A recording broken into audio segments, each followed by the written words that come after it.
Bueno, buenas noches. Vamos a comenzar esta clase. Buenas noches, buenas tardes, buenos días, en el momento que lo estén viendo por primera vez. Esta clase del correspondiente al lunes 15 de septiembre. Esta clase por Meet va a consistir en la presentación de unos temas que nosotros venimos trabajando en clase, que es básicamente profundizar en los conceptos de ciudad postindustrial. Vamos ahora a comenzar a analizarlo más en detalle, ver muchos de esos fenómenos desde una perspectiva más analítica, más asociada a la contemporaneidad de las ciudades en estos momentos, cuáles son las problemáticas que se derivan en cuanto al mercado de trabajo, a las especializaciones en las profesiones, muchas de ellas, por ejemplo, las que ustedes están cursando para las carreras que van a elegir, recursos humanos, comercio internacional y administración hotelera, en el contexto, decía, del desarrollo de las ciudades postindustriales. Entonces, vamos a aprovechar este debate que hemos dado desde el comienzo. ¿Se acuerdan cuando vimos la actividad del Burning Man y demás? Vamos a esperar que salteo aquí unas diapositivas para que ustedes puedan apreciar el tema más concreto. Esperen que vamos un poquito más adelante. Estos son temas que tuvimos ocasión de ver en la última clase presencial, ¿no? Nos sirve de repaso también, ¿no? Las estadísticas y demás, todo esto ya ustedes lo tienen en el campus. Este vistazo general nos sirve para ir poniéndonos en situación. Los rankings. Hoy vamos a hablar un poco también de algunos rankings de ciudades. Vamos a hacer referencias a ellos.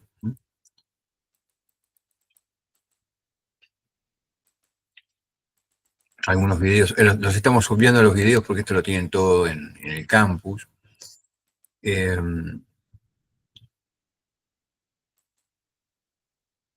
esta actividad que les dejé, donde veíamos este personaje, Elon Musk, ¿no? Y sus gigafábricas, esas inmensas fábricas donde produce baterías de litio para sus autos eléctricos, donde produce sus autos eléctricos en distintos lugares del planeta. Una de las primeras muy cercanas en el desierto al Burning Man, que ustedes analizaron también para la primera actividad. Bueno, todo eso lo vamos dejando en el pasado. Recuerdan también que les dije que les había dejado un análisis FODA de la empresa Tesla. Esto para que se vayan familiarizando también con temas de las materias que están ustedes cursando, ¿no? Además de economía urbana, o que van a cursar en algún momento, por ejemplo, administración. Es una materia donde ven este instrumento del FODA, ustedes tienen que usar para el trabajo práctico de investigación por equipos. Bueno, y todo este recorrido que hicimos, que ya estamos dejando atrás, pero siempre, como les decía, conectando temas, las gigafábricas. Todos estos videos ustedes lo tienen disponibles. Y la intención es hoy analizar más en detalle los factores de localización y ver qué características tienen las ciudades postindustriales, la variedad de ciudades postindustriales, porque nosotros hablamos en general de las ciudades industriales, de las ciudades postindustriales, como lo hicimos con las ciudades industriales, pero después vimos algunos casos más específicos, ¿no?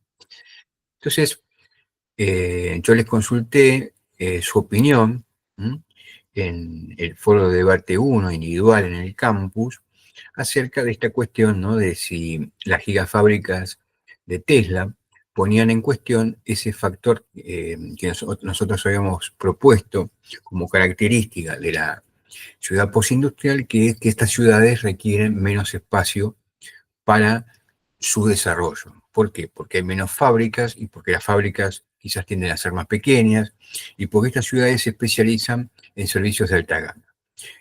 Pero, como siempre hacemos en la materia, tratamos de complicarlo un poco, presentando ejemplos que van un poco contra la corriente de lo que nosotros proponemos teóricamente, ¿no? Y por eso esa actividad del foro de debate número 1, de los nuevos usos del espacio en las ciudades postindustriales, hace referencia justamente a las gigafábricas de los magos, ¿no? Bueno, entonces, vamos a ver, haciendo esta transición, ¿no? De la primera parte más general a esta más específica, el tema de ciudades postindustriales, que ya estamos en condiciones de afirmar que las ciudades postindustriales son centros urbanos que han transitado, que están en pleno tránsito, desde la industria manufacturera, el sector secundario, hacia una economía basada en los servicios, la tecnología y el conocimiento. Lo que nosotros en clase definimos como servicios de alta gama. Estos servicios de tecnología, de una economía basada en el conocimiento, son lo que nosotros llamamos servicios de alta gama. Bueno, este tipo de ciudades, ahora podemos ver con un poco más de precisión, geográficamente, espacialmente, irrumpen en los países desarrollados. Un fenómeno fundamentalmente que se origina en los países desarrollados, por justamente las características que tienen, o que han tenido estos países y las ciudades de estos países, por ser justamente las regiones más industrializadas. Cuando la industria masivamente de estas ciudades entra en crisis, necesita reconvertirse hacia nuevas actividades que son justamente las del sector servicios, de tecnología y de conocimiento. Como habíamos dicho también en su momento, se caracterizan por una expansión dispersa, se dispersan en el territorio, no son tan concentradas, una fuerte movilidad de sus habitantes, un centro con funciones terciarias especializadas y la aparición de áreas semirurales o periurbanas donde se desarrollan actividades que no son ya las específicamente industriales, ¿no? Bien, entonces, vamos a ver, dentro del marco conceptual de ciudades postindustriales que estamos presentando, una definición importante, muy importante, que es la desindustrialización versus el concepto de postindustrialización. No son exactamente lo mismo, suenan parecidos, ¿no? Pero son dos fenómenos esencialmente diferentes. Necesito un poco de agua, ya estoy con ustedes aquí nuevamente. Bien.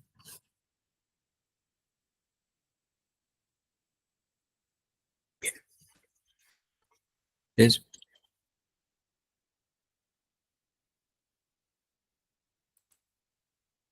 bien.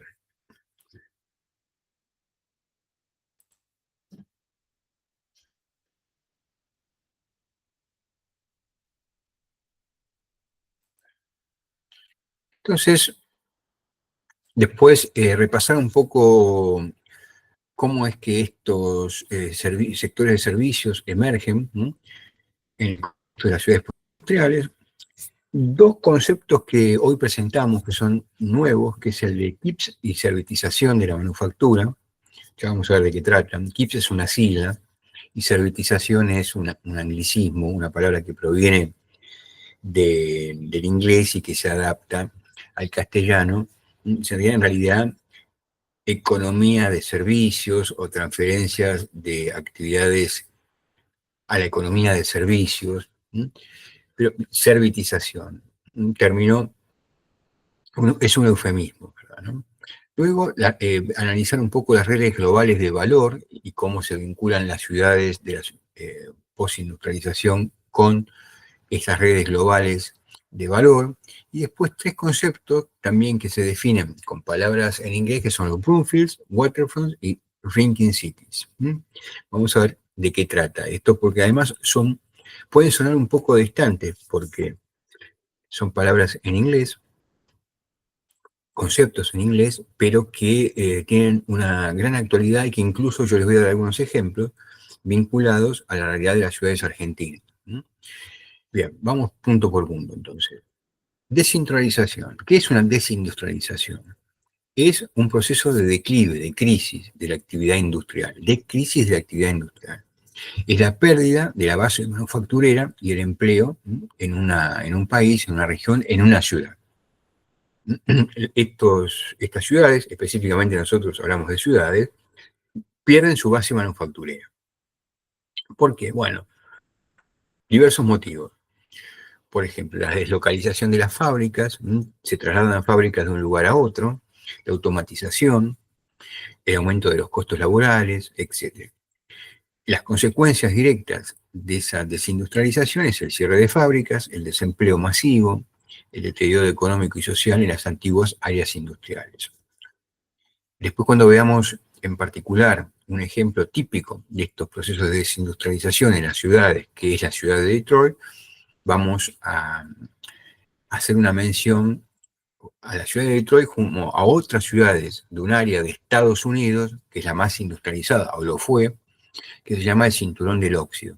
Recuerden esto, el Rust Belt. Vamos a verlo luego. Entonces, la perspectiva desde la cual se presenta el tema de la desindustrialización es el de un proceso de pérdida y declive. Entonces, ¿qué es la posindustrialización? A diferencia de la desindustrialización. Es una transformación, un proceso de transformación estructural. Cambian las estructuras económicas. Es un cambio fundamental de una economía basada en la producción de bienes a una basada en servicios. Con servicios, conocimiento, información, servicios de alta gama. Predomina, como decíamos recién, el sector servicio avanzado de alta gama, que incluye las finanzas, la tecnología, la consultoría, y donde aquí la centralidad del proceso económico y de la creación de valor lo tiene el conocimiento teórico y la innovación. Por eso yo les decía en una clase pasada que es tan importante que ustedes como profesionales se especialicen en sus disciplinas, en los conocimientos específicos de sus disciplinas, de los recursos humanos, del comercio internacional y de administración hotelera, pero además tienen que tener un conocimiento teórico vasto, lo que se llamaba antes una cultura general. Tienen que conocer de varios temas, porque eso justamente es la base de la innovación. Y ustedes como profesionales tienen que ser profesionales de la innovación. ¿Esto a qué conduce? A un crecimiento de una nueva clase profesional y técnica y al surgimiento de nuevas industrias. Esto es interesante porque no quiere decir que va a desaparecer por completo la industria, pero sí se va a regenerar y van a aparecer nuevas industrias que van a estar muy asociadas, como vamos a ver a continuación, con el sector servicios. En consecuencia, entonces, a diferencia del otro que era decadencia, pérdida, acá vamos a hablar en la posindustrialización de un proceso de reestructuración y crecimiento. Bien, en conclusión, entonces, dos cuestiones claves, trascendentes, importantes para tener presentes. No son lo mismo desindustrialización y posindustrialización. Una ciudad puede ser desindustrializada sin ser posindustrial, como pasa en muchas ciudades argentinas. Se desindustrializan, pero no avanzan a una postindustrialización, a una regeneración de esas estructuras productivas. La desindustrialización es a menudo un síntoma de cambio, mientras que la postindustrialización es el proceso de respuesta a ese cambio. Miren, esta frase tiene sintetizada claramente la diferencia. Por un lado, cómo se entrelazan, pero por otro lado, cómo se diferencian. Una es el síntoma, la manifestación de una enfermedad económica, que es la desindustrialización, y la otra es el proceso de respuesta a cómo se adapta la estructura económica a ese cambio. Bien. Ciudades postindustriales, entonces, emergencia de sectores de servicios avanzados y de conocimiento. La transición entonces de esta economía de bienes a servicios es el pilar de la posindustrialización, porque el crecimiento ya no es impulsado por la producción industrial, sino por los servicios de alto valor, como decíamos. Reiteramos para que vayan fijando los conceptos, ¿no? El valor, la creación de valor, pasa de la manufactura al conocimiento, a la información y a la experiencia. Es muy importante la experiencia que acumulan los profesionales, los especialistas a lo largo de su trayectoria. Entonces, eso también es muy importante en la economía de los servicios de alta gama, la experiencia que tiene aquella persona, aquel profesional que porta sus conocimientos, a partir de su experiencia. Es lo que aprendió en la universidad, aprendió leyendo libros, y lo que aprendió en la propia experiencia en la prestación de sus servicios. ¿Qué tipos de servicios son los servicios avanzados o de alta gama? Bueno, veamos acá con más precisión. Son servicios financieros, todo lo que es banca de inversión, seguro, gestión de activos, que están tan de moda ahora. Servicios profesionales, consultoría de gestión, asesoría legal, contabilidad, ingeniería avanzada. Tecnología de la información y comunicación, las famosas TICs, el desarrollo de software, ciberseguridad, big data, inteligencia artificial. Nosotros tenemos aquí en el curso un compañero, Juan Manuel, que está trabajando justamente este tema de ciberseguridad, que está tan íntimamente ligado esta cuestión de la ciberseguridad con el desarrollo de la información y la comunicación y la aplicación a la vida cotidiana. Y bueno, hablábamos de la inteligencia artificial, está de más decir que es el tema del momento y que tiene un protagonismo central también en la economía de servicios. Y también la investigación y desarrollo, la innovación científica y tecnológica. Todo esto son servicios avanzados, que tienen la característica justamente de ser servicios inmateriales, intangibles. Bien. Yo les hablaba recién de los KIPs. ¿Qué son los KIPs? Es una sigla. Hoy vamos a utilizar muchas palabras en inglés y muchas siglas. No los quiero saturar, entonces, pero es una sigla que sintetiza este concepto de servicios a empresas intensivos en conocimiento. Son servicios especializados que proveen conocimiento y experiencia. Que lo que principalmente es conocimiento, venden conocimiento y experiencia. Estamos hablando aquí de consultoras estratégicas, de firmas de diseño. Actúan como catalizadores, como un puente, digamos, más literalmente, de innovación para otras empresas, incluyendo la manufactura. ¿Qué es lo que brindan? Servicios fundamentalmente de innovación, de procesos, de organización, de actualización y modernización de productos, de rediseño de productos. Bueno, esto es lo que hace una empresa de servicios.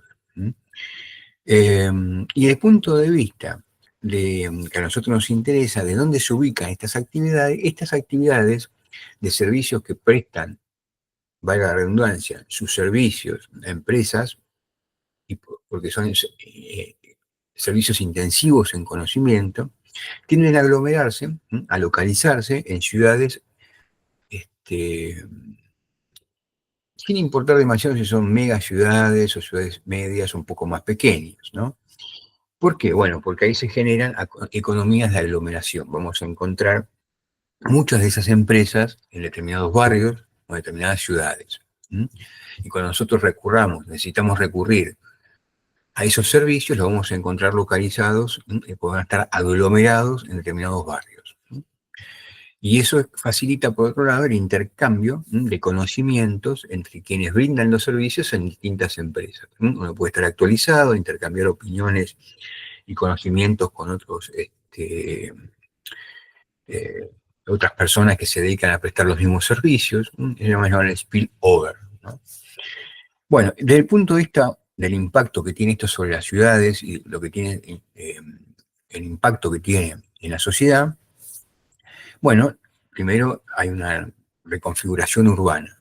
Acuérdense que nosotros siempre decíamos, las ciudades cumplen ciertas funciones y tienen ciertas formas. Bueno, que haya ciertos sectores de la ciudad que se especialicen en estas actividades implica que haya también una reconfiguración del espacio. Aparecen las ciudades como prioritariamente como una ciudad que oferta espacios para centros de oficinas, campos tecnológicos, distritos de innovación, cierta también polarización laboral, la coexistencia de empleos de alta calificación y salarios elevados con servicios personales de más bajos salarios. Y por otro lado, un término que en los que nos manejamos en el mundo de la economía urbana, la sociología urbana, lo utilizamos habitualmente, que es el de gentrificación. La gentrificación. La gentrificación es un término sociológico que refiere a la expulsión de determinados sectores sociales, grupos sociales, de determinados barrios de la ciudad, porque esos barrios, al constituirse atractivos para estos sectores que prestan servicios de alta gama, hacen que eleven los alquileres, que se eleve el precio de esas propiedades, y las personas que vivían originariamente en esos barrios no pueden hacer frente a esos nuevos costos de la vivienda y se van hacia otros lugares de la ciudad, migran hacia otros lugares de la ciudad. Entonces, como decimos acá, el atractivo de estos sectores por esos barrios eleva el costo de vida y los bienes raíces en los centros urbanos. Esto pasó mucho aquí, por ejemplo, en Palermo Hollywood, Palermo Soho, cuando se transformó en un barrio común y corriente, un barrio residencial en la ciudad de Buenos Aires, y se transformó en el barrio que hoy conocemos, con oferta gastronómica, ocio y entretenimiento.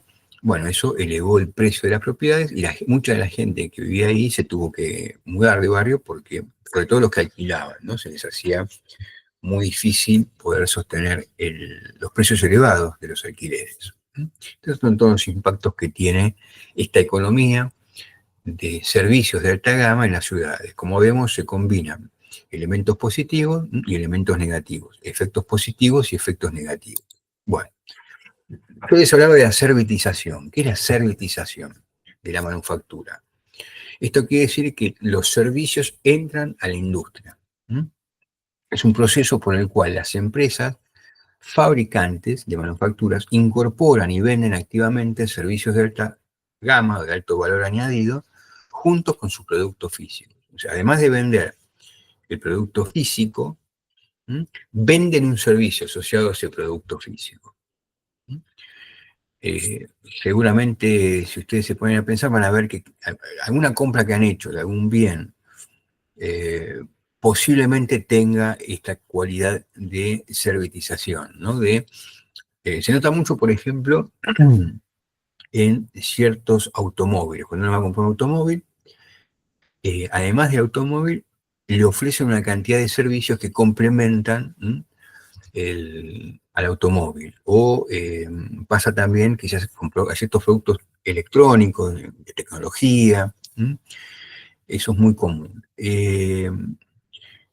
Y el objetivo, como dice aquí, creo que esta frase les va a permitir comprenderlo mejor, es pasar de vender un producto a vender una solución completa, o la funcionalidad completa del producto.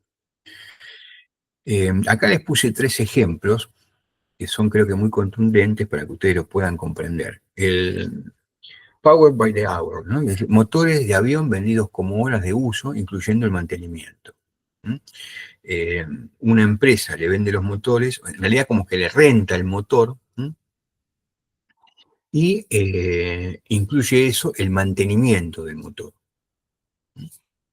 Es como si ustedes compraran una computadora, una notebook, y en el precio de la computadora y como parte de las prestaciones asociadas a la compra de esa computadora, esa notebook, les bonificaran una cantidad de horas de servicios técnicos y de mantenimiento. Si necesitan una actualización de la notebook o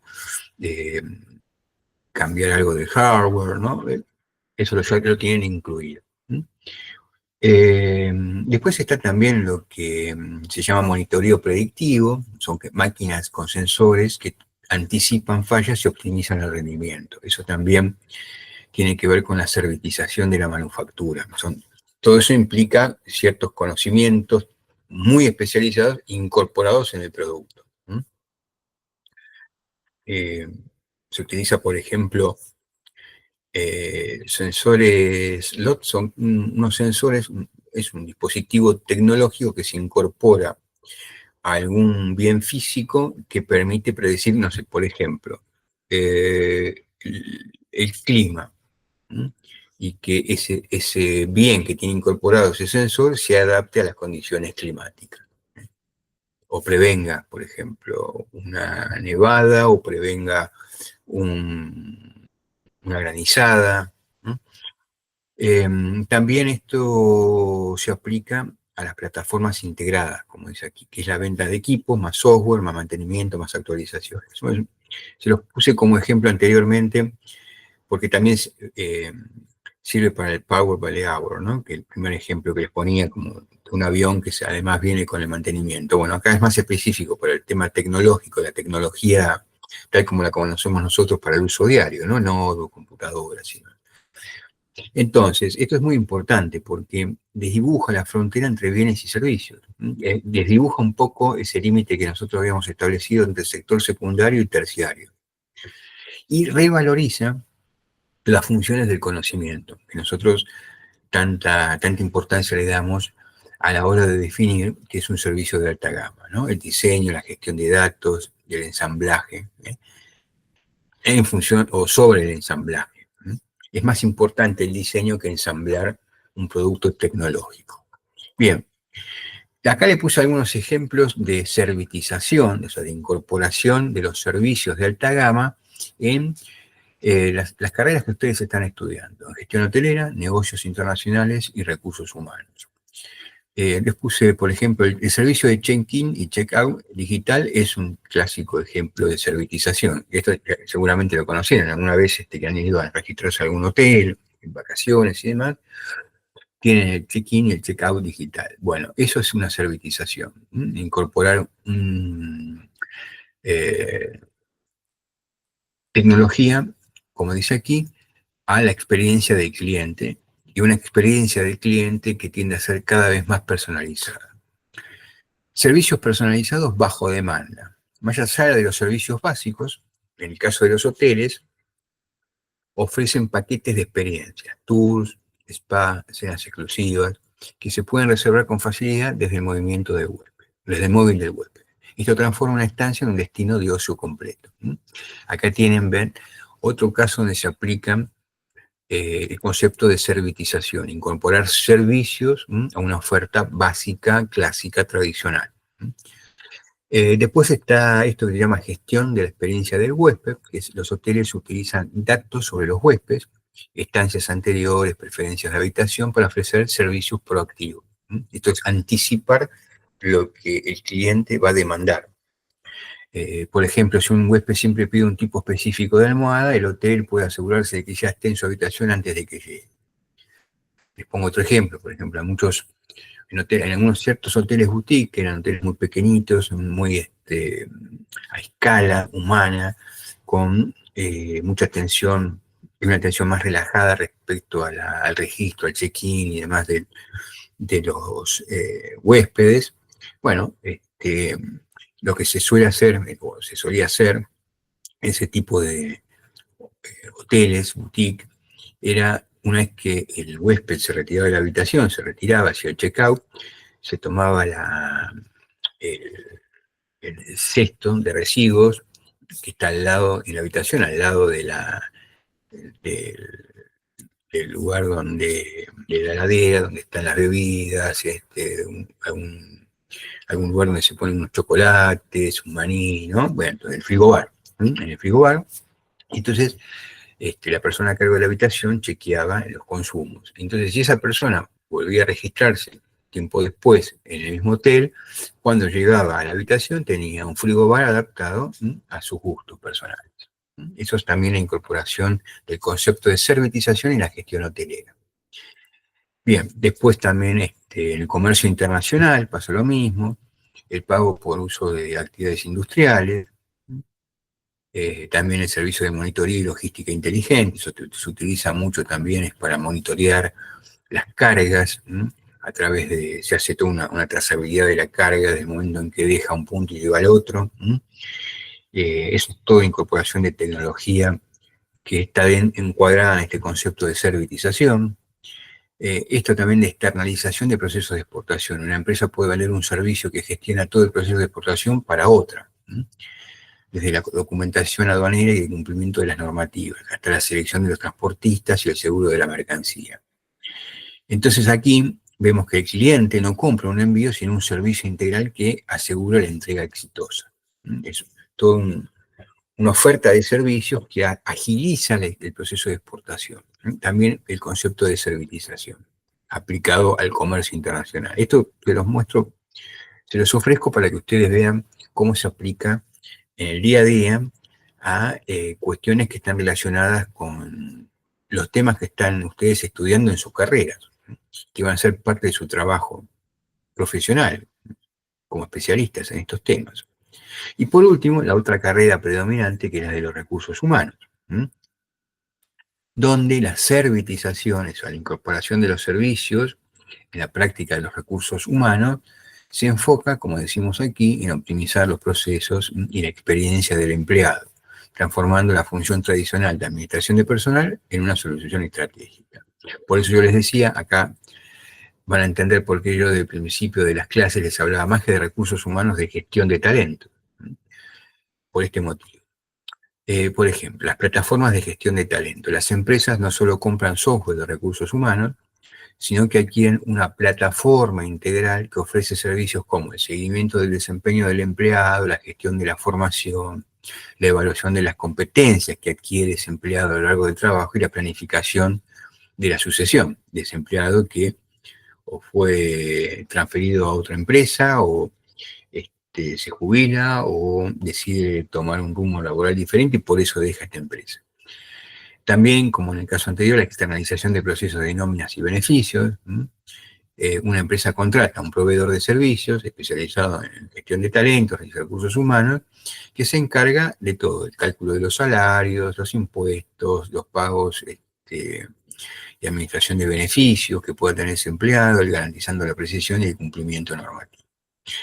Y también, por último, los servicios que se llaman de bienestar corporativo. Empresas de recursos humanos que ofrecen un paquete integral de servicios que van más allá del sueldo y los beneficios básicos. Por ejemplo, programas de salud mental, asesoría financiera, si la necesitar el empleado para poder tener un mejor rendimiento de sus ingresos. Por ejemplo, también como un beneficio que se le brinda a los empleados de una empresa, el acceso a gimnasios. ¿Para qué? Bueno, para que puedan mejorar su bienestar físico y mental y tener una mayor productividad. Todo eso es parte de la servitización que hacen algunas empresas como una prestación de servicios a otras, dentro del campo de los recursos humanos. Bueno, entonces, esto de la transformación de los servicios en algo más que servicios, ¿no? Integrándose muchas veces a actividades que eran propias de la industria, se relacionan también con lo que aquí llamamos el valor, la sinergia urbana, cómo se van uniendo procesos y van generando más valor, y nos lleva a afirmar a esto, que la ciudad postindustrial se convierte en el centro donde se concentran las cabezas de las empresas. Vamos a ver después, caso por caso, que la ciudad industrial tiene esta característica.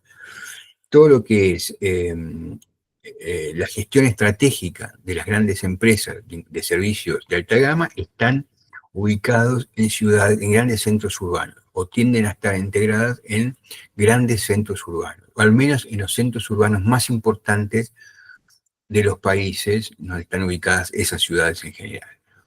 Entonces ahí vamos a encontrar investigación y desarrollo, finanzas, el diseño, software, que gestionan todas estas cadenas de valor servitizadas, transformadas en servicios, incluso si la manufactura física corre en otro lugar. Quizás en otro lugar se fabrica el producto físico, pero todo lo que tiene que ver con el diseño, el software, ocurre en esa ciudad, en ese centro urbano. Esto, no, Esto les doy un ejemplo clarísimo. En muchas ciudades europeas ya no se fabrican los automóviles, no están las plantas donde se fabrican los autos, sino que los autos se fabrican por partes en distintos lugares del planeta, donde están las fábricas de esas marcas automotrices, pero el diseño se hace fundamentalmente en los países centrales, en las ciudades que son cabeceras de esta prestación de servicios en los países más desarrollados. Bien. De otra cosa que hablábamos, o que le dije al principio que íbamos a hablar, son las redes globales de valor y las ciudades de servicios. ¿Qué es una red global de valor? Acá lo tienen en 3 líneas. Esto les va a servir para muchas materias. Dice, la producción de bienes y servicios se fragmenta en etapas: diseño, componentes, ensamblaje, marketing, distribución, distribuidas globalmente. Eso genera una red global de valor. Es aquel componente de la producción donde se realiza el diseño, donde se diseñan los componentes, se ensamblan los componentes, se hace el marketing y la distribución. El mayor valor no reside en la manufactura física, sino en la gestión, el diseño, la innovación y la coordinación de estas redes. Esto es lo que le va a otorgar valor, lo que le está otorgando valor a los servicios y a los bienes físicos. Todo lo que tenga incorporado de gestión, de diseño, de innovación, eso tiene que ver con el verdadero valor de las cosas. En el marco de esta etapa de la ciudad postindustrial. Un producto hecho en el mundo donde cada componente y etapa se optimiza por costo, especialización o cercanía al mercado. Esto pasa mucho en la industria automotriz. Ya prácticamente no hay autos que se construyan en su totalidad, íntegramente, en un único país, sino que sus componentes provienen de distintas partes del planeta, el diseño, como les decía recién, en los países desarrollados, y eso es lo que se conoce como un producto hecho en el mundo. Bien. Les decía entonces, las ciudades, en tanto ciudades de servicios, actúan como centros de control y gestión de esas redes globales de valor. Son los cerebros. Volvemos aquí a esas metáforas organicistas que habíamos presentado en la primera parte del curso, cuando hablábamos de las definiciones y caracterizaciones de la ciudad.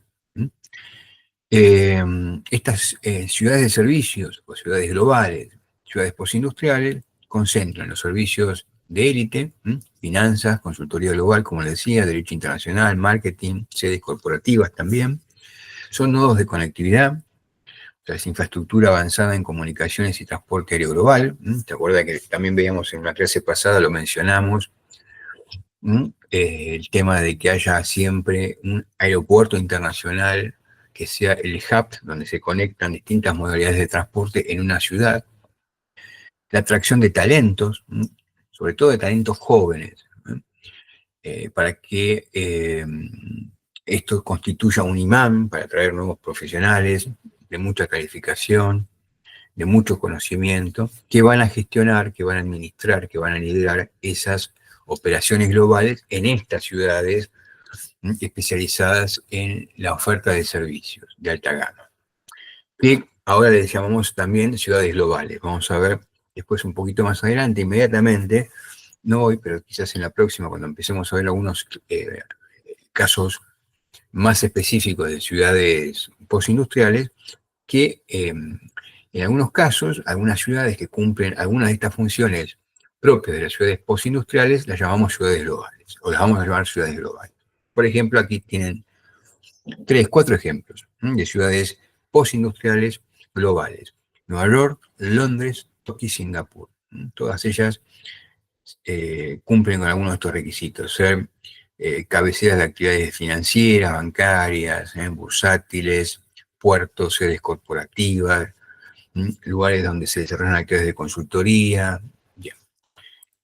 Bueno, entonces, esto establece una nueva jerarquía urbana y eso también trae consecuencias sobre el desarrollo de las ciudades. Por ejemplo, se empieza a polarizar el contexto de las ciudades a escala planetaria. Se polarizan, ciudades por un extremo y ciudades por el otro. El éxito de las ciudades de servicio, estas ciudades tienden a tener, como les decía hace un par de clases atrás, mejores niveles de ingresos, mejores niveles de empleo, mejor calidad de vida y confort, contrasta con el declive de las viejas ciudades industriales. También se da otro fenómeno dentro de este esquema de jerarquías, nueva jerarquía urbana, de ciudades con una alta concentración de riqueza y empleos bien remunerados, pero también el crecimiento de servicios de baja remuneración y aumento de la polarización social y espacial.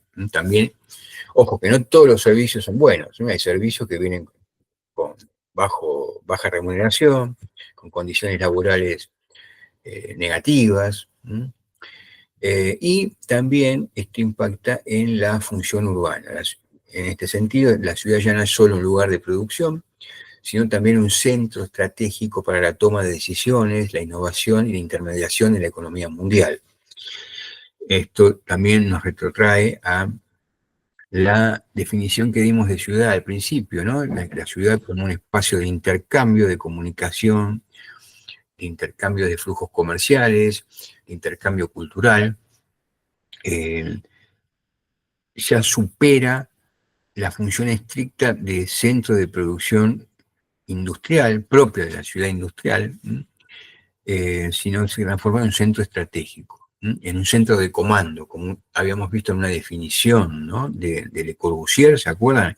Al comienzo de las clases, cuando hablábamos de definición y caracterización de ciudades, este urbanista que se llama Le Corbusier, después ahí repasen un poco las clases anteriores, hablaba de la ciudad como un centro de comando. Bueno, esta idea está aquí presente, cuando se habla de la ciudad, de las funciones de la ciudad postindustrial como un centro estratégico.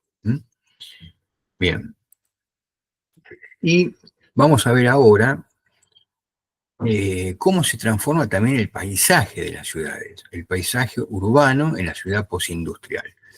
Y para ello vamos a hacer referencia a tres modelos de ciudad o tres paisajes que van a estar, paisajes urbanos que emergen en el contexto de la ciudad postindustrial. Son las brownfields, los waterfronts y los shrinking cities. Vamos a ver a qué refiere cada uno de estos términos.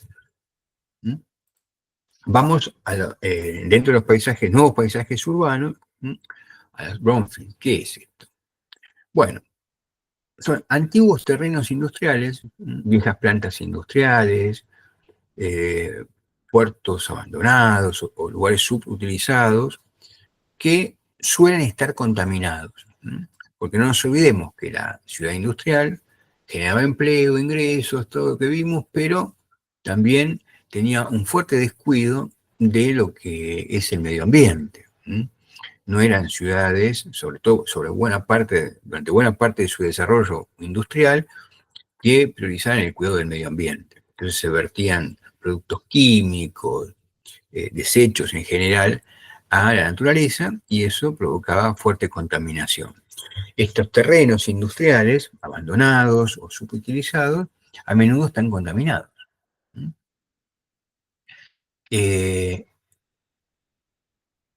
Esto genera una cierta declinación y también la oportunidad para poder utilizar esos terrenos abandonados. Muchas ciudades han tomado esos terrenos abandonados, subutilizados, y los convierten en espacios para la renovación urbana. Se construyen ahí parques de oficinas, distritos residenciales, reciclan esos viejos espacios industriales abandonados. Puede ser también el caso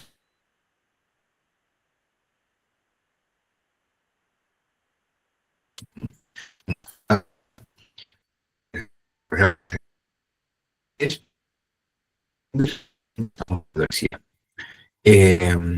Esto es muy importante también desde el punto de vista simbólico. No nos olvidemos que la ciudad de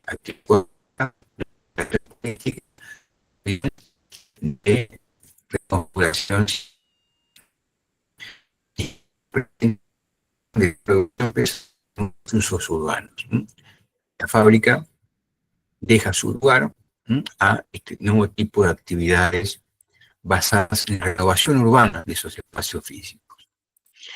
Bueno, acá les puse algunos ejemplos de brownfields, de espacios abandonados y en condiciones ambientales muy precarias, de emergencia, en 4 ciudades argentinas, en Bariloche, en Bahía Blanca, en Mendoza y en Posada. Son lugares que tienen que ver con fábricas, espacios productivos, áreas industriales en desuso y que fueron utilizadas fundamentalmente para lo que se llama la economía circular, ¿no? El reciclaje, ¿verdad? Después dejo el material para que lo vean en detalle, pero acá les puse los 4 ejemplos. Por ejemplo, el municipio de Mendoza aprovechó esto para hacer un programa de educación ciudadana, separación de residuos. En un espacio similar, en el municipio de Bariloche, eh, organizó una entidad de recuperadores urbanos, una cooperativa, que aprovechan ese mismo espacio para hacer el reciclaje. En el municipio de Posadas, bueno, todo ese espacio recuperado se utilizó para un centro, digamos, pedagógico de sensibilización, un centro didáctico, eh, para destacar la importancia que tiene para la ciudadanía la separación de residuos. Y también, en el caso del municipio de Bahía Blanca, uno de esos espacios se utilizó para asociarlo